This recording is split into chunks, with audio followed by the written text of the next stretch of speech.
Sudan and South Sudan's presidents have returned to their countries to a rousing welcome following the signing of agreements on trade and security. Citizens of both countries in Khartoum and Juba expressed optimism that the agreements signed would result in lasting peace between the two neighbors.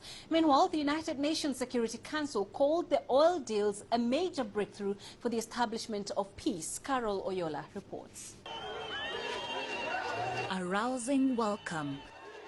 Huge crowds gathered at the Khartoum airport on Friday to welcome Sudan President Omar al-Bashir, who had just arrived from Ethiopia's capital, Addis Ababa. The people were elated at the recently signed landmark deal with South Sudan. The deal, reached after 3 weeks of negotiations, will throw both ailing economies a lifeline. We would like to thank the Sudanese for their support and patience as we came to this agreement. The joy and celebratory mood was the same in South Sudan when President Salva Kiir returned home.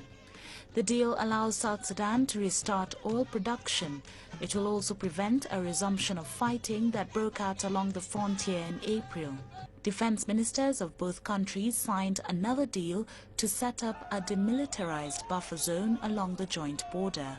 South Sudan will be getting revenues. This agreement will be for a period of 3.5 years, and then after that, the two countries will review this agreement. Both sides have a history of signing and failing to implement deals, and one issue they failed to agree on was who owned the hugely symbolic Abyei region. President Bashir called on both sides to ensure implementation of the deal. He was also optimistic that the deal would improve relations between Sudan and South Sudan. Meanwhile, the United Nations Security Council congratulated the two on their recently reached agreement.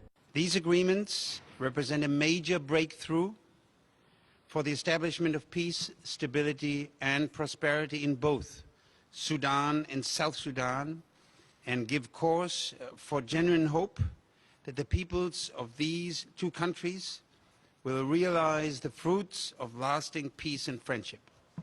Despite the breakthrough deal, many issues remain unresolved and the potential for future conflict remains high.